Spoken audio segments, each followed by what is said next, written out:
This channel does not promote any violent, harmful, or illegal activities. All content provided by this channel is meant for an educational purpose only. ওয়াকফ আইন বিরোধিতায় অশান্তি, মুখ্যমন্ত্রীর শান্তি বার্তা।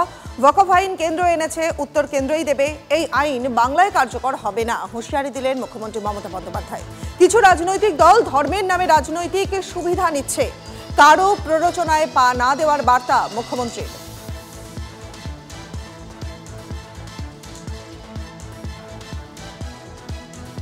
মুর্শিদাবাদে তাণ্ডবের পিছনে রয়েছে বহিরাগতরা, স্বীকারোক্তি জঙ্গিপুরের সাংসদ খলিলুর রহমানের। বাইরে থেকে শামশেরগঞ্জে ঢুকছে দুষ্কৃতীরা, পুলিশ দ্রুত পদক্ষেপ না করলে তাণ্ডবের ঘটনা আরও বাড়বে, মন্তব্য খলিলুর রহমানের।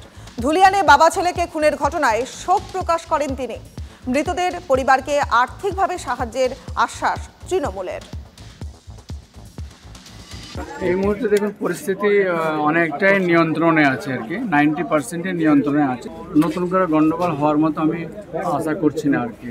পুলিশ এই মুহূর্তে খুব ভেরি অ্যাক্টিভ, আর যেহেতু অনেকগুলো ফোর্স এসেছে আর কি, কিছু উত্তেজনা প্রবণ আছে, সেগুলো হাতে গোনা কয়েকটা আর কি।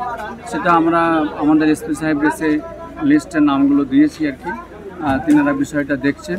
পূর্ব মেদিনীপুরের মেজগ্রাম, সেখানে জাতীয় সড়কে ভয়াবহ পথ দুর্ঘটনা, পাল্টি খেয়ে ছিটকে গেল গাড়ি, আহত 3। হাওড়া থেকে খড়গপুর যাওয়ার সময় এই দুর্ঘটনা ঘটে। সামনে থেকে আসা একটি বাইককে বাঁচাতে গিয়ে দুর্ঘটনার কবলে পড়ে গাড়িটি। আহত গাড়ি চালকের নাম সত্যজিৎ কুণ্ডু। গাড়ির ভেতরে ছিলেন, কি হয়েছিল? ঠিক আমি এরকম বলতে পারছি না, কিন্তু যা মনে আছে সামনে থেকে একটা বাইক আসছিল, আমরা একটু নর্মাল স্পিডে ছিলাম, ওই বাইকটাকে বাঁচাবার জানার জন্য গাড়িটা এরকম স্টিয়ারিংটা একটু কেটেছে, ওর মধ্যেই কেটে যারা রাস্তায় মাঝখানে যা ডিভাইডার থাকছে ওইটার মধ্যে গিয়ে গাড়িটা পল্টে গেছে। আপনারা কোথায় যাচ্ছিলেন? আমরা খড়গপুর একটা রিলেটিভ বাড়িতে যাচ্ছিলাম। আপনাদের বাড়ি কোথায়? আমাদের বাড়ি হাওড়া। কতজন ছিলেন গাড়িতে? আমি ছিলাম, আমার ভাইপো আছে আর আমার ড্রাইভার, 3 জনই ছিলাম আমরা। আচ্ছা, এখন ড্রাইভারের অবস্থা কীরকম? ডক্টর তো বলছে কিছু স্টেবল আছে। 26,000 চাকরি বাতিল নিয়ে এবার মুখ খুললেন অভিষেক বন্দ্যোপাধ্যায়। সুপ্রিম কোর্টকে সম্মান করি, কিন্তু কোনো রায় পছন্দ না হলে দ্বারস্থ হওয়ার অধিকার দিয়েছে আদালত। এই রায় বিজেপির বিমাতৃসুলভ আচরণের প্রতিফলন, মন্তব্য অভিষেকের। অযোগ্য কেউ চাকরি পেয়ে থাকলে তারা শ্রীঘরে যাক, কিন্তু কয়েকজনের জন্য সবাইকে শাস্তি দিতে পারেন না, বললেন তৃণমূলের সেকেন্ড ইন কমান্ড।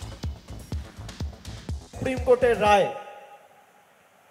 এই রায়ে আমরা সুপ্রিম কোর্টকে সম্মান করি, সুপ্রিম কোর্টকে মর্যাদা জানাই, আমরা সুপ্রিম কোর্টকে বিশ্বাস করি যে বিচার ব্যবস্থা এখনো মাথা নত করেনি এবং বিচার ব্যবস্থা নিরপেক্ষ। কিন্তু কোনো রায় যদি আমার পছন্দ না হয়, সেই জাজমেন্টকে ক্রিটিসাইজ করার রাইট কিন্তু ভারতবর্ষের সংবিধান প্রত্যেকটা ভারতবর্ষের নাগরিককে দিয়েছে। এই রায়ের মাধ্যমে কোথাও যেন আমার মনে হচ্ছে ভারতীয় জনতা পার্টির যে বৈমাতৃসুলভ আচরণ এবং বাংলার মানুষের প্রতি ধারাবাহিক বৈমাতৃসুলভ আচরণ এবং মানসিকতা, তার প্রতিফলন আমরা দেখতে পেয়েছি।